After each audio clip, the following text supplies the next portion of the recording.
Since the beginning of the Flat Earth awakening, there have been many attempts to model the motions of the heavens on top of flat projections. It gave us the circular model, the square model,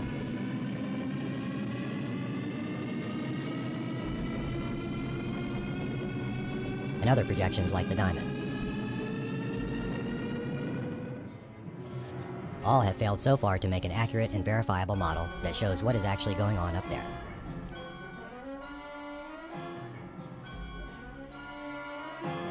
It is our research, modeling, and experiments that have made it very clear to us that all current models are wrong.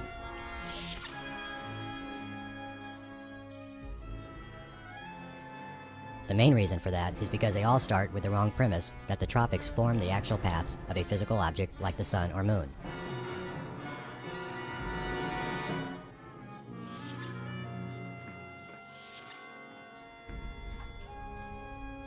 Most flat earthers also have very little hands-on experience in astronomy and proper experiments, which led to an immense pile of incorrect assumptions and false claims regarding their model commitment and bias towards their current held beliefs. To show in a simple way that the sun, for example, is not a physical object, we have measured the disk size of the sun when it moved directly overhead.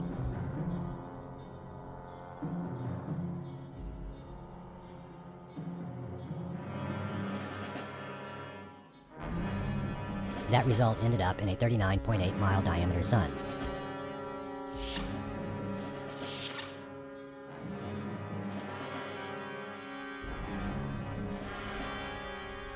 That is a very small object compared to the size of the Earth. If you use that size on any projection on dates like the equinoxes, when almost everybody has a sunrise at 90 degrees east, you will soon find out that most azimuth angles will never work with an object that close and small. If you take any flat projection and place the small sun on the equator on the equinox and place yourself at sunrise,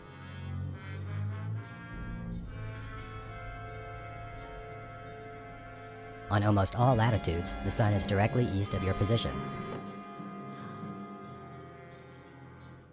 If you were able to move north or south in seconds from top to bottom, that small object will remain fixed at its azimuth angle on the horizon, which by rule of geometry makes it impossible to be a small physical object. This led us to do more research into the properties of the sun and its behavior in the sky.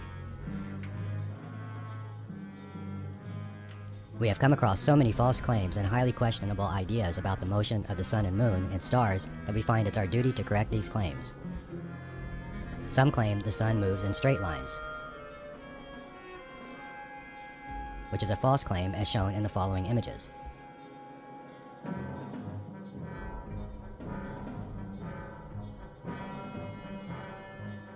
And it can be verified by tracking the speed of the sun on its azimuth and declination in a 12-hour time span.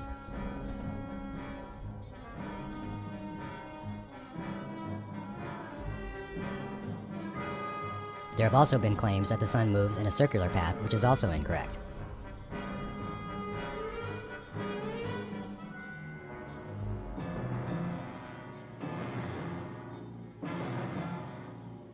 Although, when you go to see the Arctic midnight sun, it gives the impression of a circular path since any observer has to rotate a full 360 degrees to follow the sun. But also with a circular path, you end up with the same problems with regards to sun angles on any given day of the year.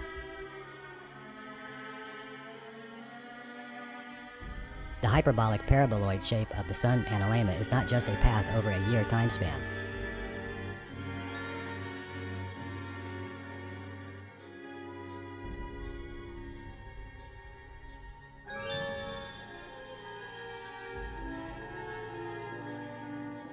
But that same motion is found in the sun's 24-hour cycle.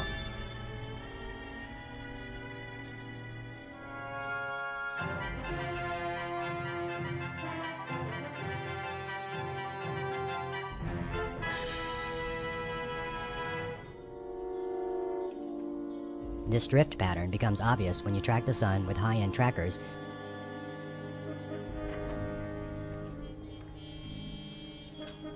like Los Mandi trackers and just track the azimuth of the sun and do not use the correction adjustments of the tracker, so that it runs on its nominal speed of 15 degrees an hour.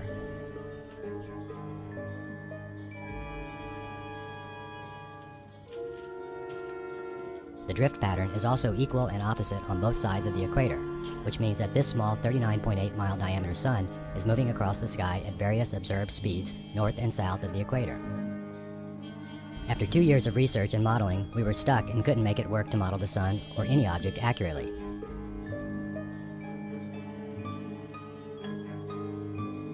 We started from scratch again. After looking at photos of crepuscular rays of the sun, which all flat earthers have seen a million times, we came to a revelation many, if not all, flatheads have overlooked.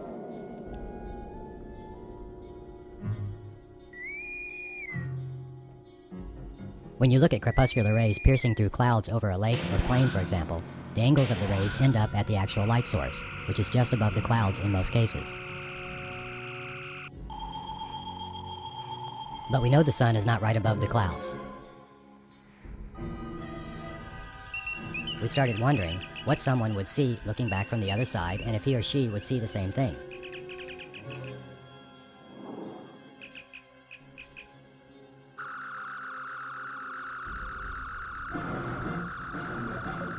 Imagine a scenario where you see these rays over a lake.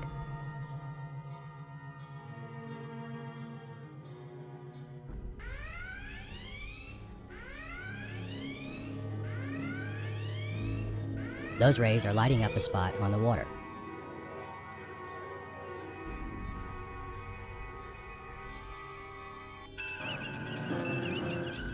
Now put another observer right across the lake looking back at you. Can he see those rays in that lit up spot on the water like in this animation? A rainbow acts the same way as the sun, being that you can only see it at a specific angle, and you cannot walk around a rainbow as it will always move away from you. And you cannot see the opposite side of a rainbow. A rainbow is a source projection, and its source is the sun.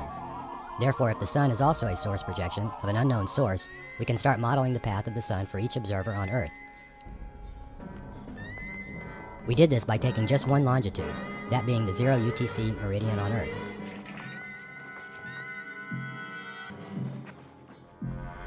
And inputted the data from observations for azimuth and declination of the sun, and traced the sun object for that location for a year for each 10th latitude north and south of the equator, and just let the data run its course for a year.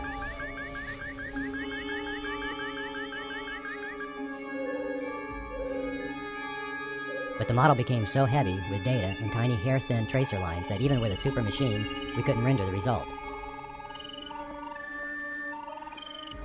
After some trial and error, we finally managed to get a clear view on the end result. And even with our sun being an equal distance to the observer, the shape and layout ended up in a torus field around the Earth.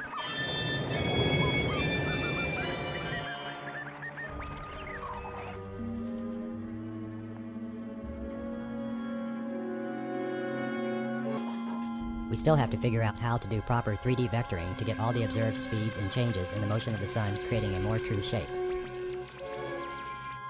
But it became very clear to us that based on Ken Wheeler's research into magnetic holography, that the sun we see is projected into the electromagnetic field in the sky. The objective sun follows the magnetic field lines that are unique for each location on Earth.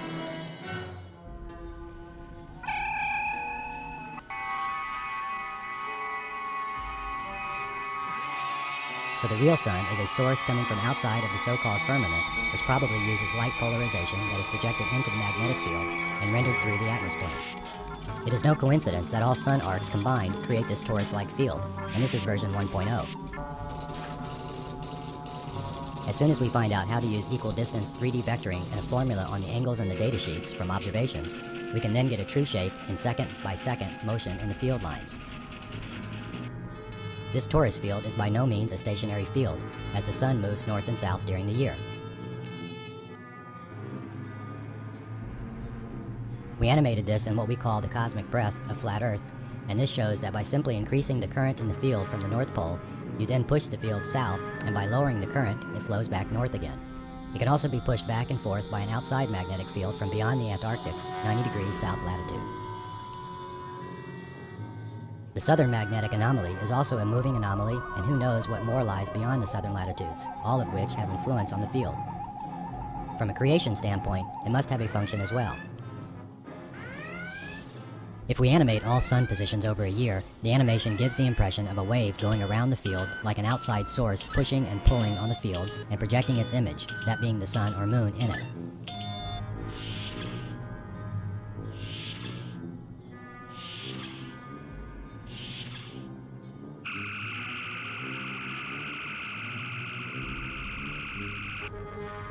We do not know yet what, where, and how this outside source is mechanically working, so to speak, but from an engineer's perspective, everything that works like a machine or clock must have a basic principle and laws of physics to discover its nature. We just have to figure out where to go from here and what experiments can be derived to either build on this or modify the basic concept. With this concept, we can boldly say we have created a working flat Earth model that can be held up to scrutiny, evaluation, testing, and experimenting to either verify or debunk certain aspects of this model. It is therefore with great honor and humility that we present this first and only working flat Earth model with an actual base in geometry, science, and observation.